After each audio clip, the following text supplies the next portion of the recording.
Im Deutschen hört man irgendwie ständig sch, oder? Wenn das doch nur auf Japanisch wäre. Osaka und nicht Osaka. Auch frage ich mich, wie oft ich im Alltag in Deutschland schon frustriert war. Hallo ihr Lieben, ich bin Mizuki. Heute erzähle ich euch von meinen Erfahrungen beim Deutschlernen als Japanerin und vergleiche dabei die beiden Sprachen Deutsch und Japanisch. Wie ist es für Japaner Deutsch zu lernen? Welche Sprache ist schwieriger? Welche Aspekte der deutschen Sprache für Japaner sind besonders schwer und umgekehrt, welche Hürden erwarten Deutschsprachige beim Japanisch lernen? Bleibt dran, wenn ihr mehr über die Unterschiede zwischen diesen beiden Sprachen erfahren möchtet und warum Sprachlernen so viel mehr ist als nur Grammatik und Vokabeln. Dann, los geht's! Mein persönlicher Weg zur deutschen Sprache. Zuerst möchte ich euch erzählen, wie ich bisher Deutsch gelernt habe und welche Erfahrungen ich dabei gemacht habe. Ich glaube, es war ungefähr im Jahr 2013, als ich angefangen habe, mir Deutsch im Selbststudium beizubringen.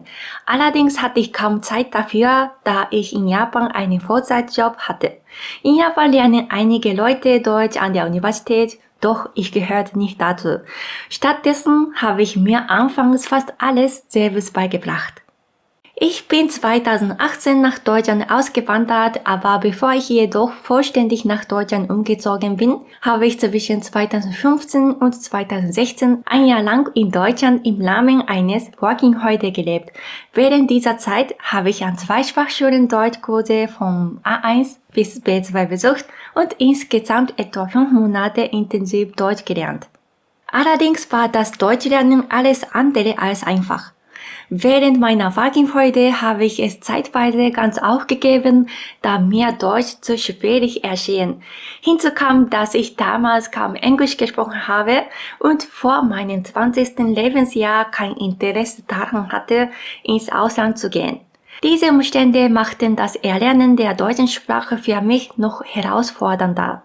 Wie gesagt, bin ich 2018 wieder nach Deutschland gekommen und seitdem lebe ich hier. In der Zwischenzeit habe ich an einem Sprachkurs von C1 teilgenommen, Jobs gesucht, mit meinem deutschen Mann geheiratet, ein paar Sprachprüfungen für Deutsch gemacht und eine Umschulung zur Fachinformatikerin für Anwendungsentwicklung gemacht und ich bin jetzt auch Mama von einer einjährigen Tochter. Ich denke, ich habe die grundlegenden Teile wie Grammatik in intensiven Sprachkursen in Sprachschulen gelernt. Den Rest habe ich mir aus dem Alltag selbst beigebracht. Außerdem denke ich, mein Deutsch hat sich in den 2 Jahren der Umschulung deutlich weiterentwickelt. Ich habe IT auf Deutsch gelernt sowie die Deutschmuttersprachler und habe schließlich die Prüfung mit dem ersten Versuch bestanden und das IHK-Zertifikat erhalten. Das Deutsch, das ich für meine Umschulung brauchte, habe ich mir natürlich auch selbst beigebracht.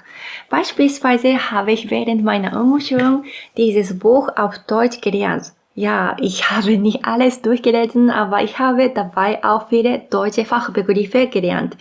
Aber ich muss bestätigen, dass man leider Fremdsprache als Erwachsene nicht so schnell erlernen kann. Die Lehrbücher und andere Materialien, mit denen ich mir Deutsch beigebracht habe, zeige ich euch später im Video.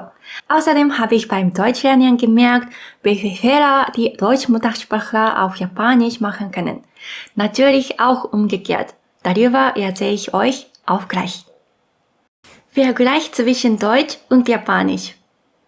Nun möchte ich auf einige Unterschiede zwischen dem Deutschen und dem Japanischen eingehen. Schrift Deutsch. Die deutsche Schrift basiert auf dem lateinischen Alphabet, das für uns Japaner recht einfach zu lernen ist, da es nur 26 Buchstaben umfasst.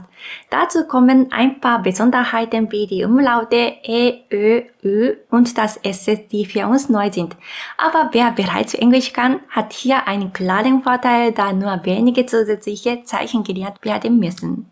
Japanisch.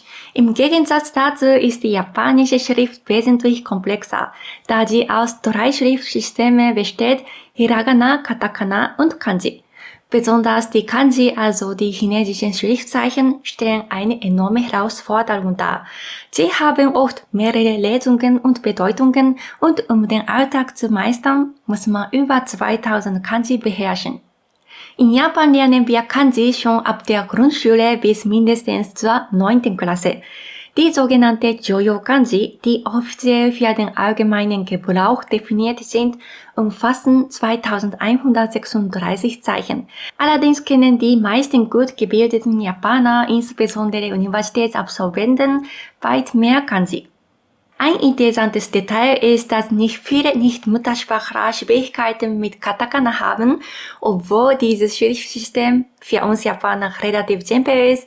Katakana werden vor allem für Fremdwörter oder spezielle Hervorhebungen verwendet, zum Beispiel für Wörter aus dem Englischen. Doch hier gibt es oft Missverständnisse. Ein Beispiel ist das Wort Consento, das auf Deutsch Steckdose bedeutet. Auf Englisch heißt dieses Wort jedoch Outlet oder Socket. Diese Art der Übernahme und Anpassung von Fremdwörtern kann selbst für Englisch-Muttersprachler verwirrend sein. Ein weiteres Problem ist, dass Katakana seltener verwendet wird als Hiragana und Kanji, was es schwer macht, genau zu erkennen, wenn es zum Einsatz kommt. Diese Unklarheit kann für Nicht-Muttersprachler eine zusätzliche Hürde darstellen. Interessanterweise erschwert die extensive Nutzung von Katakana auch den Japanern das Erlernen anderer Sprachen, da sie oft an die japanisierte Aussprache von Fremdwörtern gewöhnt sind. Aussprache und Betonung. Deutsch. Die deutsche Aussprache ist im Vergleich zu Sprachen wie Chinesisch, Russisch oder Vietnamesisch einfacher, aber dennoch schwieriger als die japanische Aussprache. Es gibt Laute wie CH und R, die im Japanischen nicht vorkommen und daher für uns Japaner eine Herausforderung darstellen. Besonders schwierig finde ich Konsonanten wie B, F, H, L, M, N, R, T, V und W, sowie die Unterscheidung von Umlauten wie E, Ö und Ü. Japanische Muttersprachler neigen dazu, ein Zeichen so klar und deutlich auszusprechen, wie wir es aus dem Japanischen gewohnt sind, so wie ich. Ich nenne das hier den japanischen Akzent und ich persönlich finde es ziemlich schwierig, diesen Akzent abzulegen, da Japanisch viel weniger Vokale und Konsonanten hat als Deutsch oder Englisch. Die Sprache mit weniger Vokalen und Konsonanten ist einfacher für diejenigen, die ursprünglich viele Vokale und Konsonanten sprechen, aber für Muttersprachler von Sprachen mit weniger Vokalen und Konsonanten ist das Gegenteil schwierig. Auch die Betonung ist gewöhnungsbedürftig. Ein weiteres Hindernis am Anfang ist, dass viele Japaner Deutsch mit Hilfe von Katakana lesen. In einigen deutschen Lernbüchern, die in Japan verkauft werden, wird die Aussprache in Katakana angegeben. Das kann jedoch irreführend sein. Ein Beispiel, das deutsche Wort Lernen ist manchmal in Katakana als Lerunen geschrieben, wird aber tatsächlich eher wie Lernen ausgesprochen. Außerdem ist es für Japaner schwierig, Umlaute auszusprechen. So sprechen viele Menschen beispielsweise das Wort Übung als Übung aus. Ein ähnliches Problem gibt es bei Markennamen. Der deutsche Hersteller Kärcher wird in Japan beispielsweise als Kärcher benannt, obwohl die tatsächlich deutsche Aussprache anders klingt.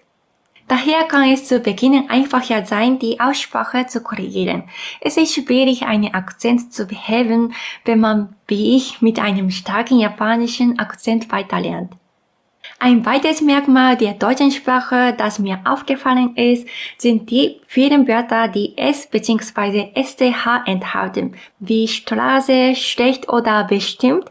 Eine japanische Freundin, die kein Deutsch spricht, sagte einmal zu mir, ドイツ語ってなんか常にシュッシュって言ってます? Das bedeutet sinngemäß, im Deutschen hört man irgendwie ständig sch, oder? Ich verstehe mittlerweile, was sie damit meinte und arbeite aktiv daran, meine Aussprache von S oder SCH zu verbessern. Darüber erzähle ich aber gleich genauer beim Japanisch. Japanisch hat den Vorteil, dass es meist genauso ausgesprochen wird, wie es geschrieben ist. Das macht die Aussprache auf den ersten Blick einfacher. Die Betonung stellt jedoch eine größere Herausforderung dar, da sie oft subtil ist und die Bedeutung eines Wortes verändern kann. Ein Beispiel ist das Wort Hashi. Je nach Betonung kann es entweder Brücke, Hashi, oder Estepen, Hashi bedeuten. Weitere Beispiele sind Taco, Oktopus oder Drache, Kumo, Wolke oder Spinne und Ame, Regen oder Bonbon. Obwohl die einzelnen Laute im Japanischen einfach sind, bleibt die richtige Betonung für Nicht-Muttersprachler schwierig. Selbst Personen, die seit über 10 Jahren in Japan leben und fließend sprechen, erkennt man oft an kleinen Abweichungen in der Betonung oder Wortwahl als Nicht-Muttersprachler. Zudem haben deutsche Muttersprachler besonders Schwierigkeiten mit bestimmten Lauten im Japanischen. Bei meinem deutschen Mann merke ich das oft bei den Reihen Larirurero und Sashisuseso. Der Laut La liegt im Japanischen irgendwo zwischen einem R und einem L.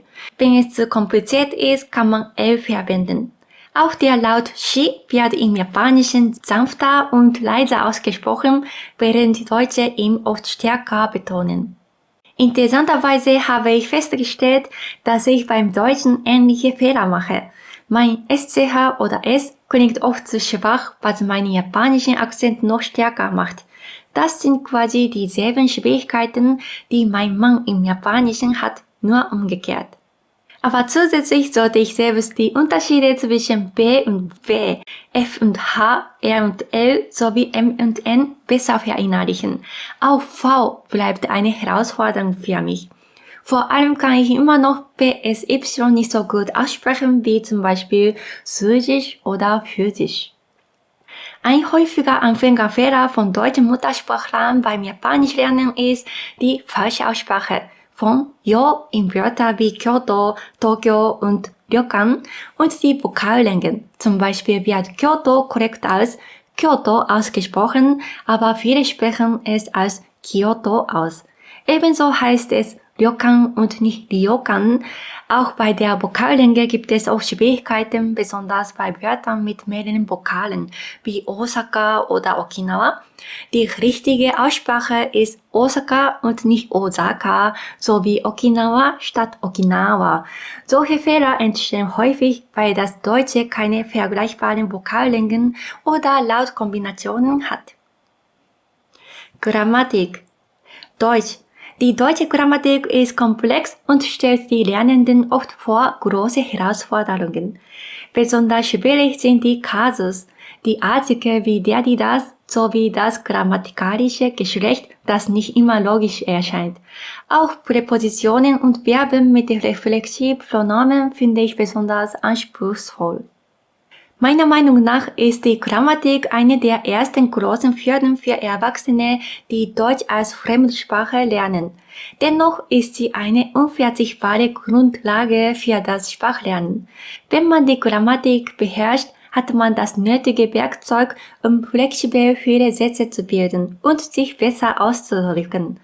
Trotz ihrer Komplexität mag ich die deutsche Grammatik, weil sie eine klare Struktur bietet, sobald man sie versteht. Übrigens ist das der Lehrtext, den ich häufig verwendet habe, als ich Deutsch im Selbststudium gelernt habe. Mein Schwerpunkt lag dabei auf der Grammatik und gleichzeitig habe ich nach und nach meinen Wortschatz erweitert. Besonders dieses Buch habe ich sogar zweimal komplett durchgearbeitet. Ich kann diese Bücher wirklich sehr empfehlen. Ich empfehle auch, Bücher auf Deutsch zu lesen. Das Lesen von Büchern erweitert euren Wortschatz und verbessert tatsächlich euer Hörverständnis. Japanisch. Die japanische Grammatik ist im Vergleich zur deutschen zwar einfacher, aber der Satzbau ist komplett anders. Beispielsweise steht das Verb fast immer am Ende des Satzes, was für Deutsch-Muttersprachler ungewohnt ist. Als Muttersprachlerin erinnere ich mich kaum daran, wie ich die Grammatik gelernt habe, aber ich kann mir vorstellen, dass die für Deutschsprachige sehr ungewöhnlich erscheint. Interessanterweise machen auch japanische Muttersprachler manchmal grammatikalische Fehler, besonders wenn sie abgelenkt oder müde sind. Ein typisches Beispiel ist die Verwendung der Partikel ha und ga, die in der japanischen Grammatik eine ähnliche Funktion wie der Nominativ im Deutschen erfüllen. Obwohl Muttersprachler solche Fehler meist problemlos verstehen, können grammatikalische Unstimmigkeiten dennoch zu Missverständnissen führen. Daher ist es wichtig, in jeder Sprache auf die Grammatik zu achten, um klar und präzise zu kommunizieren. Redewendungen und natürliche Ausdrücke. Im Deutschen gibt es viele Redewendungen, wie zum Beispiel Tomaten auf den Augen haben. Für uns Japaner sind solche Ausdrücke oft schwer zu verstehen, da sie einen kulturellen Hintergrund oder eine bildliche Bedeutung haben, die in unserer Muttersprache nicht existiert. Genauso gibt es im Japanischen viele Redewendungen, die für Deutschsprachige ohne ein Verständnis der kulturellen Kontexte ebenfalls schwierig zu erfassen sind. Umgangssprache und natürliche Ausdrucksweise zu beherrschen, ist in jeder Fremdsprache eine große Herausforderung. Sobald man ein gewisses Sprachniveau erreicht hat, wird es besonders wichtig, die Sprache nicht nur grammatikalisch korrekt, sondern auch natürlich zu verwenden. Doch das ist leichter gesagt als getan. Die meisten Menschen lernen Fremdsprache als Erwachsene oft durch Lehrbücher, Apps oder strukturierte Kurse. Doch um idiomatische und natürliche Ausdrücke zu meistern, braucht es direkten Kontakt mit der Sprache, sei es durch Gespräche mit Muttersprachlern oder das Eintauchen in den Alltag. Dies erfordert Zeit, Geduld und vor allem regelmäßiges Üben. Ein hilfreicher Tipp ist, ein Tagebuch in der Fremdsprache zu führen. Dabei kann man nicht nur Grammatik und Vokabeln üben, sondern auch versuchen, sich authentisch auszudrücken. Eine weitere Methode ist, Sätze, die man in der eigenen Muttersprache geschrieben hat, in die Fremdsprache zu übersetzen. Auf diese Weise stößt man oft auf natürliche Wendungen, die im alltäglichen Sprachgebrauch übrig sind. Dennoch gilt, das Erlernen natürlicher Ausdrucksweisen ist ein Prozess, der Zeit braucht. Es ist ganz normal, dass man nicht sofort die gleiche sprachliche Nuance wie Muttersprachler erreicht, aber mit der Zeit und konstantem Einsatz wird man immer sicherer. Ich hoffe es zumindest so. Gegensätzliche Sprachsysteme. Deutsch gehört zu den germanischen Sprachen, während Japanisch eine isolierte Sprache ist. Dies bedeutet, dass die beiden Sprachen keine gemeinsame linguistische Herkunft haben, was sich insbesondere in den stark unterschiedlichen Satzstrukturen zeigt. Ein weiterer wichtiger Unterschied zwischen Deutsch und Japanisch liegt in der Art der Kommunikation. Deutsch ist eine Low-Kontext-Sprache, während Japanisch eine High-Kontext-Sprache ist. In einer Low-Kontext-Sprache wie Deutsch wird Kommunikation sehr direkt und explizit geführt. Alles Wichtige wird klar und deutlich ausgesprochen, sodass der Zuhörer nicht auf zusätzliche Kontexte oder implizite Hinweise angewiesen ist. Japanisch hingegen gehört zu den High-Kontext-Sprachen. In solchen Sprachen wird viel Wert darauf gelegt, Botschaften indirekt zu vermitteln. Informationen werden oft nicht direkt ausgesprochen, sondern zwischen den Zeilen übermittelt oder durch Nonverbalsignale ergänzt. Es wird vorausgesetzt, dass der Gesprächspartner den Kontext versteht und daraus die Bedeutung ableitet. Eine gemeinsame kulturelle Basis oder ein tiefes gegenseitiges Verständnis spielen hierbei eine entscheidende Rolle. Beispiel für High- und Low-Kontext-Kommunikation wäre bei Low-Kontext Deutsch. Ich habe keine Zeit. Das bedeutet wie das der Satz. Ich habe wirklich keine Zeit. High-Kontext Japanisch impliziert.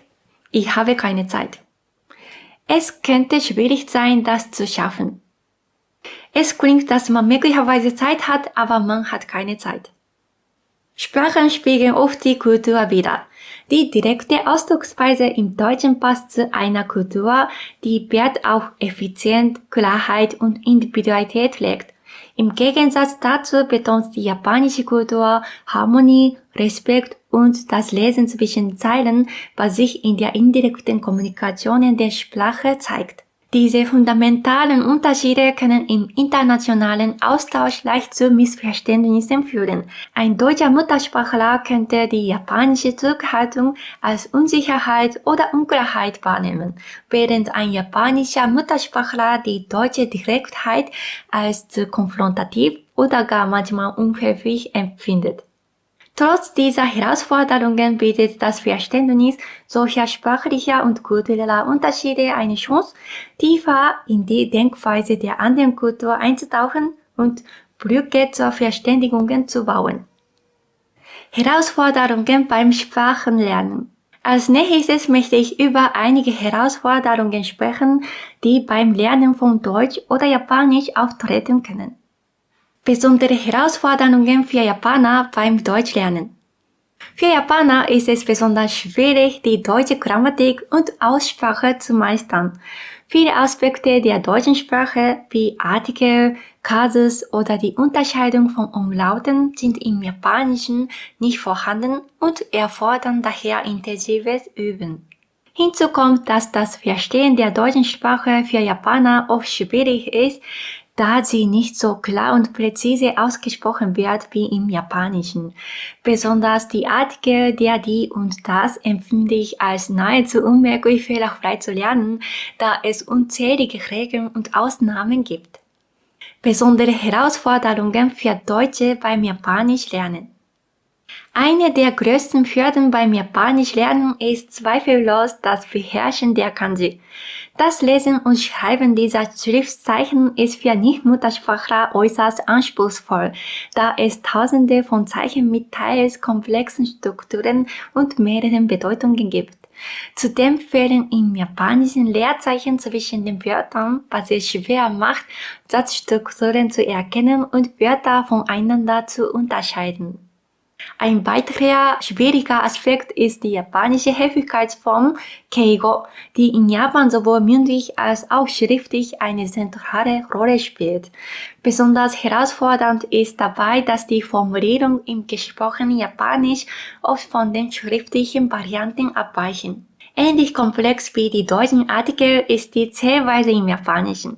Verschiedene Objekte, Tiere und Menschen werden mit spezifischen Zähleinheiten gezählt. Etwa Dai zum Beispiel für Autos, Hon für längliche Objekte wie Bleistifte oder Hiki für kleine Tiere wie Hunde.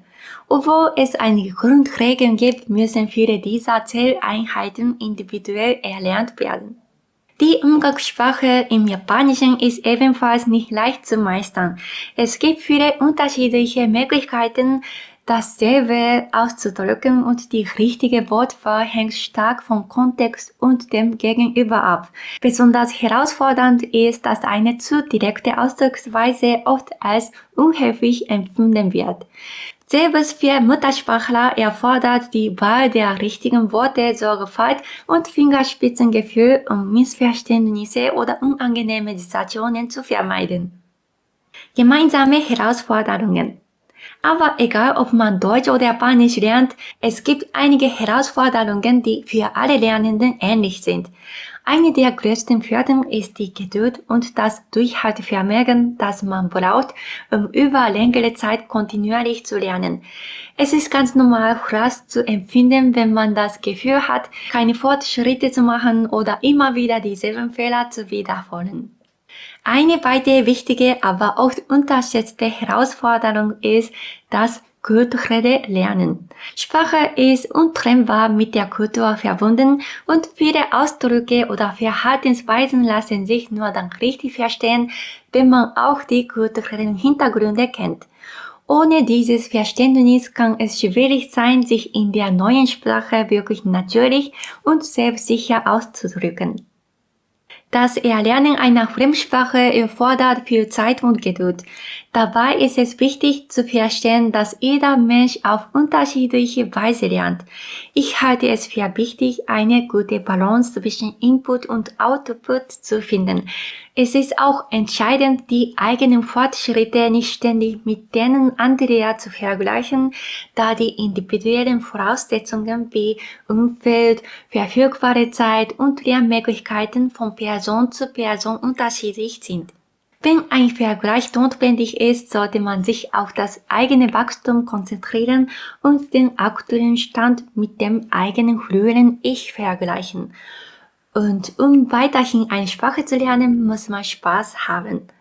Es ist sinnvoll, sich zunächst ein klares Ziel zu setzen und sich mit Büchern, Videos oder Podcasts zu beschäftigen, die dem eigenen interessanten Gebiet entsprechen. Ich glaube, dass das Erlernen einer Sprache nicht nur ein Ziel vor Augen haben sollte, sondern auch Spaß machen muss. Andernfalls wird es schwer, langfristig motiviert zu bleiben. Zudem habe ich am Anfang oft Videos und Livestreams von deutschen YouTubern angeschaut, die sich mit Japan beschäftigen. Da ich mich gut mit Japan auskenne, fiel es mir leicht, die Inhalte zu verstehen. Später habe ich allerdings bemerkt, dass viele der Videos, die ich mir angesehen habe, von Männern erstellt wurden. Dadurch habe ich unbewusst die männliche Sprachweise im Deutschen besser gelernt. Vielleicht wäre es sinnvoller gewesen, auch mehr Videos von deutschen Frauen anzusehen, um einen ausgewogeneren Sprachstil zu entwickeln. Außerdem gibt es auf YouTube viele Kanäle, die speziell Deutschkurs anbieten. Solche Videos sind eine großartige Ergänzung zum Lernen.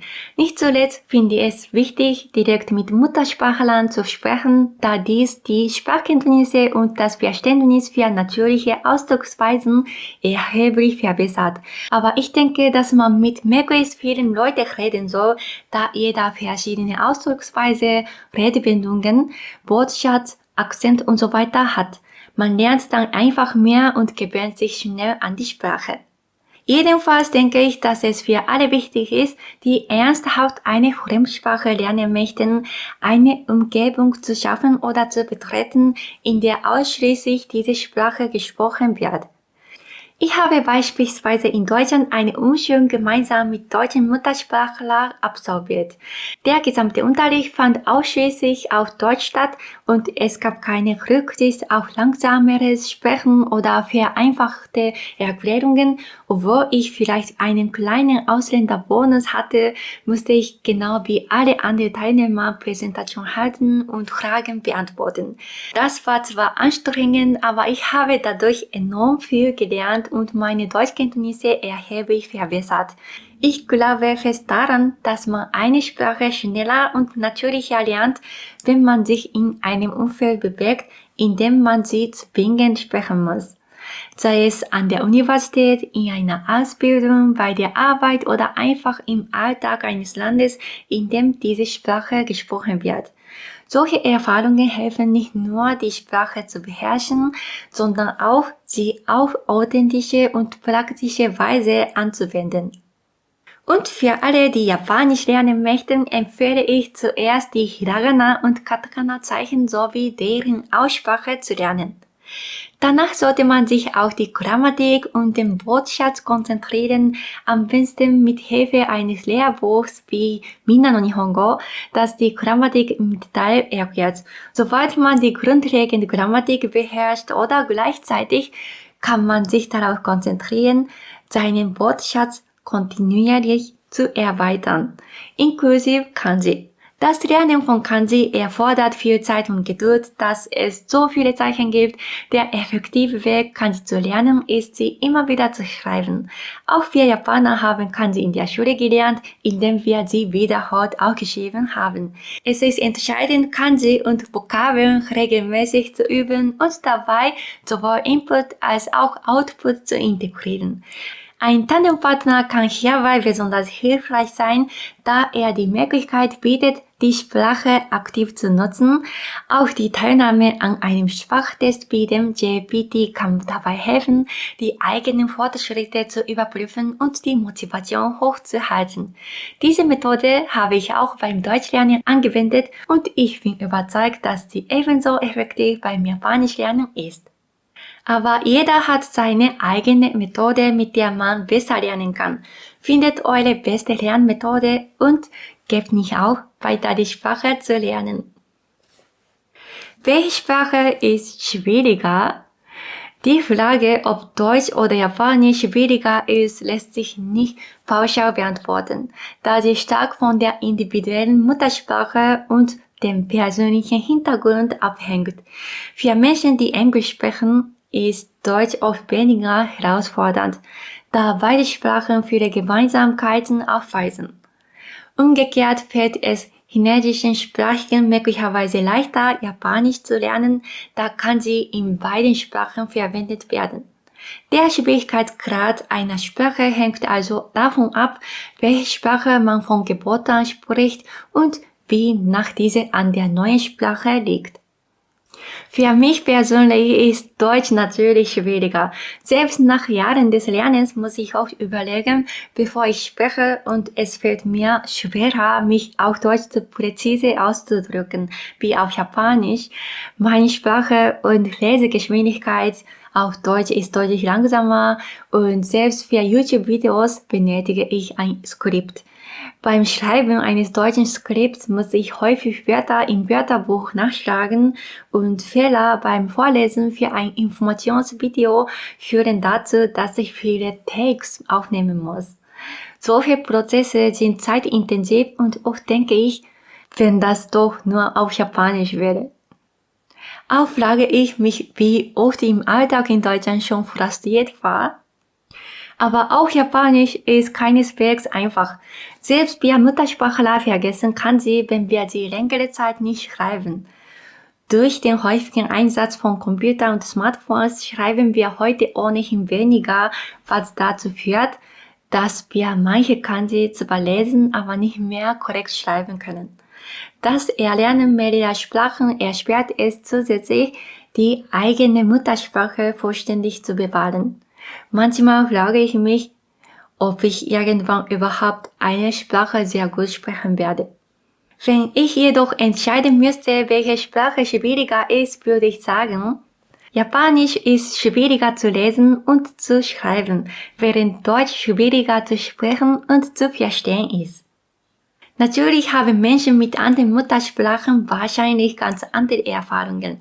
Letztendlich ist es bei jeder Sprache wichtig, nicht aufzugeben. Ich werde weiterhin mein Bestes geben, um mein Deutsch zu verbessern und hoffe, dass auch ihr euch mit euren Sprachzielen motiviert und unterstützt fühlt.